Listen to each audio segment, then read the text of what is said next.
네, 안녕하세요. 구먼입니다. 자, 오랜만에 경제 영상 올려드립니다. 자, 미국 도널드 트럼프가 대통령 당선이 됐어요. 저희 구독자분들 그리고 제 주변에 있는 지인분들은 자꾸 이 영상을 올려달라고 하도 요청사항이 있어서 사실 지금 조금 경제나 지금 윤석열 때문에 사실 힘이 안 나요. 힘이 안 나서 최근에도 빌라 영상을 좀 올려달라, 빌라 오피스텔 영상에 대해서 좀 얘기 좀 해달라고 하시는 분들이 많았는데, 일단 저희 구독자분들 그리고 이렇게 경제 영상을 기다려주시는 분들께 너무 감사하고, 일단 저희 영상 보신 분들은 제가 트럼프가 대통령 당선된다 계속 말씀드려왔기 때문에 아실 거예요. 아실 건데, 이제 이거 뭐 맞췄냐 틀렸냐 뭐 그게 중요한 게 아니고, 이제 트럼프가 당선이 됐으니까 앞으로 어떻게 될 거냐, 이제 그거에 대해서 말씀을 드리려고 영상 만들었고, 저금리 시대가 올 겁니다. 저금리 시대가 올 거고, 인플레이션이 심해질 거예요. 그리고 윤석열은 반드시 탄핵이 된다. 이거에 대해서 말씀드리겠습니다.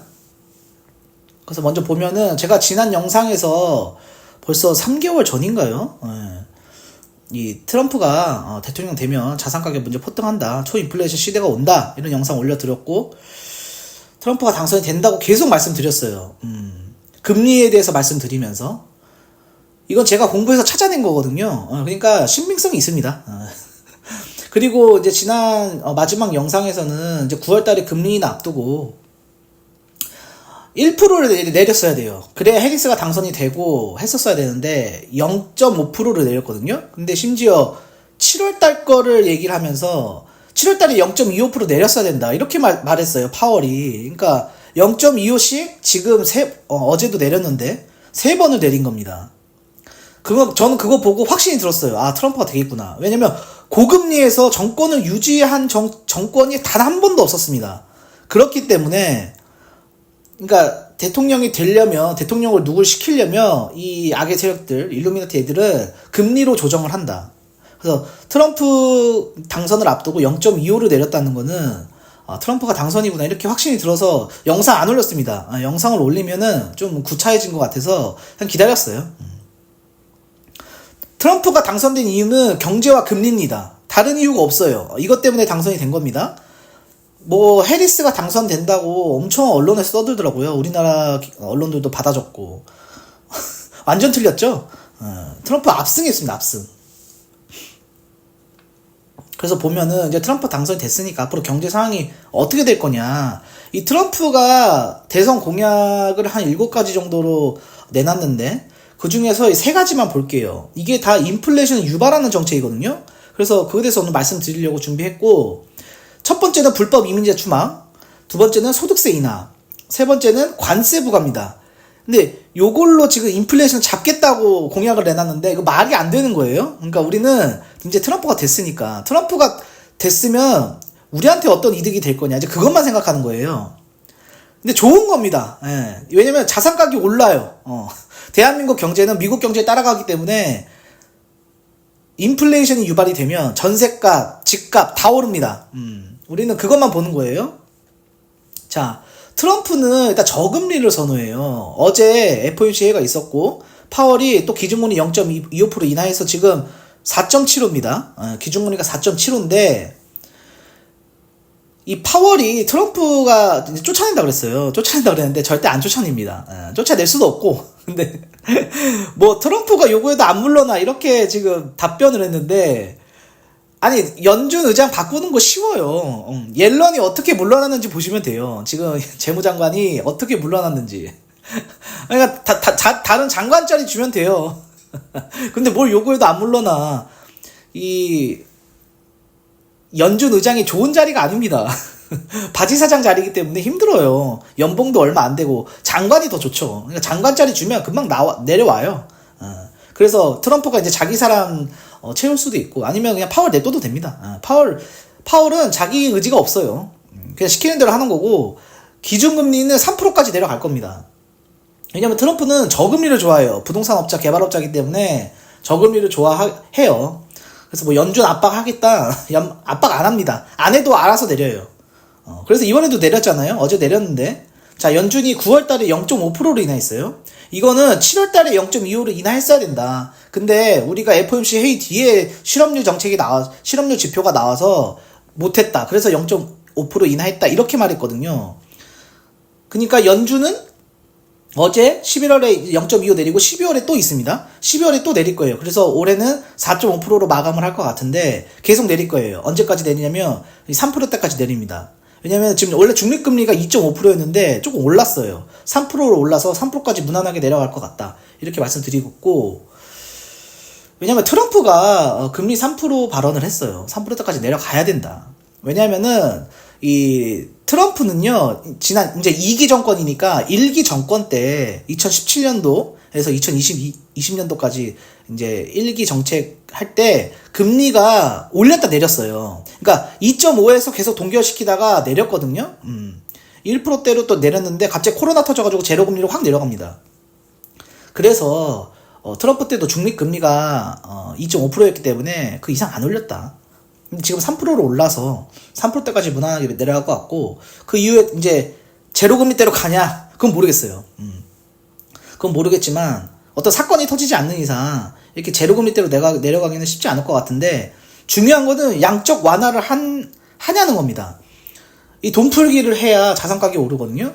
그래서 그에 대해서 말씀드릴게요. 자, 이게 연준의 대차 대조표인데, 자산 가격이 오르려면요, 연준에서 돈을 풀어야 돼요. 자, 여기 빨간색 화살표로 표시된 부분 보이시죠? 이때 돈을 확 풀었어요. 그래서 연준의 자산이 확 늘어났거든요. 9조 달러로 풀었다. 1경 2천조 원입니다. 9조 달러면요. 그러니까 엄청나게 돈을 풀었기 때문에 이 문재인 정부 때랑 겹치잖아요. 그래서 자산 가격이 많이 올랐다. 이렇게 말씀드리고, 지금은 파란색 선입니다. 지금은 이 대차 대조표를 줄이고 있어요. 이게 다시 치솟아 오를 때 자산 가격이 오른다. 이렇게 말씀드리겠습니다. 그 다음에 트럼프 정책에 대해서 보면은 이 로스차일드 CIO가 트럼프가 이기면 장기금리 급등한다. 인플레이션 유발한 정책이다. 이렇게 평가를 내놨단 말이에요. 이거 당연한 겁니다. 이거에 대해서 오늘 설명드릴게요. 자, 금리 정책은요, 중립 또는 저금리 기조로 갈 거고요. 세금은 소득세, 법인세 인하한다고 그랬어요, 지금. 그 다음에 관세 정책은 관세를 부과해서 제품 가격이 오르거든요. 그러면 소비자한테 전가가 됩니다. 그게 인플레이션이에요. 그리고 이민 정책을 지금 불법 이민자 추방하겠다 그러는데, 이거는 노동력이 부족해져서 임금 인플레이션 유발합니다. 그래서 어찌 됐든 어디로 가든 인플레이션 시대를 맞이한다. 그런데 이 세금 정책을 잘 봐야 됩니다. 세금 정책을 오늘 설명을 드릴게요. 자, 트럼프 정책이 왜 인플레이션 유발하냐? 트럼프 정책은 딱 두 가지만 보시면 돼요. 매운맛 트럼프 노믹스가 온다. 관세 인상, 세계 경제 악영향 전망, 이렇게 지금 경제 기관들 예측을 했거든요. 그 다음에 세율 낮추는 거예요. 소득세를 좀 깎아주는 건데. 자, 관세부터 보면은, 관세를 올리면요, 가격이 인상됩니다. 왜? 제품 가격은 인건비, 자재비, 세금, 적정 이윤이 포함되어 있어서 제품 가격이 형성이 되는데, 여기서 한 개라도 오르면 지금 세금이 올린다는 거죠. 관세를 올리는 거기 때문에 하나라도 오르면 제품 가격이 올릴 수밖에 없어요. 제품 가격이. 손해보면서 장사할 수는 없거든요. 근데 미국이란 나라는 전 세계 나라랑 무역을 하는 나라입니다. 그래서 미국은요, 없는 제품이 없어요. 미국은 모든 나라의 제품이 다 있다. 그래서 소비하고 끝납니다, 그냥. 미국은 그런 나라인데, 이 관세를 올리면 재화의 가격이 상승할 수밖에 없어요. 그래서 인플레이션 유발된다는 거고, 뒤에 가서 볼 거지만 인건비도 오릅니다. 그러니까 초인플레이션 시대를 맞이한다. 이렇게 말씀드리는 거예요. 근데 트럼프는 이 세금을 낮춰줘서, 소득세를 낮춰줘서 주머니를 넉넉하게 해주고, 관세를 올려서 그 세금을, 정부의 그런 예산, 세금을 충당하겠다. 이 지금 정책인데, 이게 앞뒤가 안 맞는 거예요. 왜냐면 관세를 올리면 어쨌든 가격이 인상되기 때문에 아무리 내 호주머니에 돈이 있어도 어차피 인플레이션 때문에 돈이 다 나갑니다. 근데 이 소득세 폐지, 뭐 법인세율 20% 낮춘다? 이것도 볼게요. 자, 소득세를 낮춰주겠다는 거는 세금을 부자가 많이 내요, 서민이 많이 내요? 이재용이 세금을 많이 내? 내가 세금을 많이 내? 아니면 치킨집 사장님이 세금을 많이 내? 자, 이재용이 세금 더 많이 내잖아요. 부자니까. 돈이 더 많으니까. 근데 이 법인세 인하하고 세금을, 소득세를 폐지하거나 낮춰주면 재벌, 기업, 부자들이 혜택을 받습니다. 서민들한테 혜택을 가지만 누구한테 더 혜택이 크냐? 돈이 많은 사람한테 혜택이 더 큰 거예요. 왜? 돈을 많이 벌면 돈을 많이 내기 때문에, 세금 많이 내기 때문에. 근데 관세 부과해서 물가가 오르고 세금 혜택은 서민들이 적게 받는데 인플레이션이 발생하면 서민들의 삶만 더 팍팍해지는 겁니다. 부자들은요, 세금도 안 내고 물가 오르는 거 의미가 없어요. 돈이 많으니까. 그러니까 결국에는 혜택은 적게 받고 물가는 많이 오르고 서민들만 더 팍팍한 경제 상황이 온다. 이렇게 말씀드리는 겁니다. 자, 그 다음에 비용 상관없다. 불법 이민자 대거 추방하겠다. 이렇게 지금 불법 이민자 추방 정책을 할 거고, 그 다음에 반도체 기업에 관세를 매겨서 미국에 공장 짓게 하자. 이게 미국 우선주의잖아요. 미국에 공장 짓게 하는 거. 자, 이러면 어떻게 되냐면 불법 이민자를 추방하면요, 노동력이 감소돼요. 사람이 없으니까. 일할 사람이 없어진다는 건데, 미국 우선주의 때문에 야, 혜택 받고 싶으면 우리나라에서 공장 지어서 팔어, 이거거든요. 그래서 지금 짓고 있어요. 여러 우리나라 기업들도 마찬가지고 세계 기업들이. 그럼 미국에는 일자리가 많이 만들어집니다. 아니, 미국에 공장을 짓고 싶어서 짓는 게 아니에요. 비용이 얼마나 많이 들어요. 근데 미국에 수출을 해야 미국 사람들 소비를 많이 하니까 또 많이 사주고. 그러니까 울며 겨자 먹기로 이제 공장 짓는 건데, 미국 내에서 보통 20%는 국내에서 보내고 80%는 현지 사람 쓰거든요. 그러니까 미국 일자리 창출은 엄청나게 일어날 거예요. 그러니까 실업률은 감소하죠. 근데 노동력도 같이 감소해버리니까 임금 인상 인플레이션 유발됩니다. 일할 사람이 없어지는 거예요. 그러니까 돈을 더 줘야 되죠.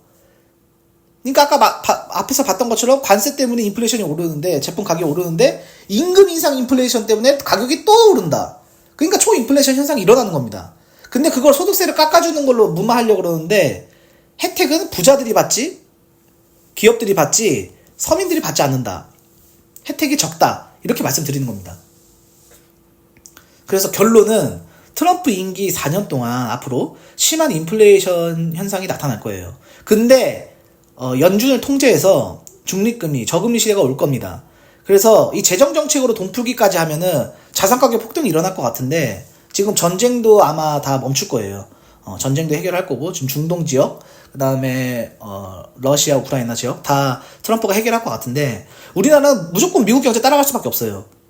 그러니까 저금리 시대가 오니까 우리나라도 금리를 더 낮출 겁니다. 지금 3%잖아요. 3.25인데 제가 볼 땐 2%대까지 내려가지 않을까, 그렇게 생각이 들고, 미국 경제 따라간다. 근데 트럼프가 대통령이 된 이상 어쨌든 저금리면은 유동성이 활발해집니다. 돈이 많이 돌아요. 그러니까 이 돈 풀기를 과연 시작할 건지. 그러니까 자산 가격은 오를 수밖에 없다. 전세값은 물가거든요. 전세값, 집값은 오를 수밖에 없다. 그래서 우린 버텨야 된다. 이렇게 설명드리는 거고, 제 FOMC 회의가 이렇게 지금 9월달 0.5%, 11월달 0.25%, 그 다음에 트럼프 당선되고 12월달에 있습니다. 중순에 있는데 이때도 0.25 내릴 것 같아요. 그래서 올해는 4.5%로 마감한다. 이렇게 말씀드리겠고, 그 다음에 제일 중요한 건 윤석열 탄핵입니다. 윤석열 탄핵이 지금 지지율이 17%예요. 제가 앞에서 계속 말씀드렸지만 윤석열은 지금 김건희 부정평가 원인 1위라고 갤럽에서 조사를 했는데, 사실상 경제입니다. 경제가 지금 폭망했기 때문에 윤석열은 너무 무능한 거예요. 왜 그러냐면 대출 규제를 왜 합니까? 부동산 규제를 엄청나게 하고 있어요. 이건 좌파들이 하는 거거든요. 아니, 우파라는 새끼가 부동산 규제를 하면 되겠습니까? 다주택자 규제를 왜 해요? 미국도 안 해요. 미국은 좌파들도 부동산 규제 안 한다고. 우리나라만 이상하게 거기에 뭔가 프레임이 씌어가지고 하고 있는데, 이 대출 규제하고 부동산 규제를 해버리면 일단 건설 경기가 망합니다. 공급이 안 일어나요. 사줄 사람이 없기 때문에. 그렇기 때문에 경제가 전체적으로 안 돌아가요. 건설 경기가 대한민국 경제 산업에서 20% 이상 차지하고 있습니다. 20%가 지금 무너져 내리는 거예요. 거기다가 자영업자 비율이 20%에서 25%인데 자영업자들이 폭망하고 있거든요. 소비가 안 돼서. 그러니까 요 두 개 큰 축이 무너져 내리기 때문에 윤석열 지지율이 나올 수가 없는 겁니다. 그러니까 대구 경북은 지금 난리예요. 윤석열 진짜 안 하죠. 우파가 아니거든요. 지지율 17% 나오는 것도 저 앞으로 계속 떨어질 겁니다. 누가 지지를 해요? 지금 의사 문제가 아니라니까. 의사 때문에 지지율 떨어지는 게 아니에요. 이 전세 사기, 빌라 오피스텔 초토화됐기 때문에 이것 때문에 지금 윤석열 지지 안 하는 겁니다. 근데 명분이 김건희로 가는 게 가장 좋아요. 왜? 국정농단 했잖아. 김건희는 뭐 최순실이랑 다를 게 없습니다. 아니 국정 운영을 왜 와이프랑 상의를 해요? 전문가랑 상의를 하고 정치인들하고 상의를 해야지. 김건희가 뭔데? 김건희가 정치인이야? 김건희가 뭔데 김건희한테 조언을 받냐고. 그러니까 이미 이 인식 자체가 글러먹었다. 윤석열은 꺼져야 됩니다. 그리고 윤석열이 탄핵되는 이유는 요거예요. 트럼프랑 지금 윤석열이 우파거든요? 이 미국 공화당하고 대한민국 우파가 둘 다 같이 정권을 이룬 적이 없어요. 한 번 딱 있습니다. 문민 정권 들어서 한 번 딱 있는데, 이 대한민국 독재 정권에서 문민 정부로 넘어오면서 이 좌우가 항상 조화를 이루면서 이루어졌단 말이에요. 근데 2017년도에 트럼프 당선되면서 박근혜가 바로 탄핵이 됩니다. 트럼프가 1월달에 취임을 하는데 박근혜 3월달에 탄핵돼요. 지금 그 절차 너무 똑같습니다. 이거는 제가 발견한 법칙이에요. 그래서 신빙성이 있다. 그래서 윤석열 탄핵되면요, 이재명이 될 수밖에 없습니다. 그래서 이재명한테 우리는 운명을 걸어야 돼요. 지금 이재명이 지금 빌라 오피스의 시장, 허그, 보증보험 126% 어떻게 할 건지. 근데 이재명은 대장동 사건만 봐도 굉장히 자본주의적인 사람이에요. 그래서 대화가 안 되는 사람도 아니고. 그래서 저는 이재명이 될 거라고 보고 윤석열 100% 탄핵된다 이렇게 말씀드리겠고, 경제 영상을 많이 올려드리고 싶은데 빌라 오피스의 영상 많이 못 올려드려서 정말 죄송하고 이 영상으로 가름하겠습니다.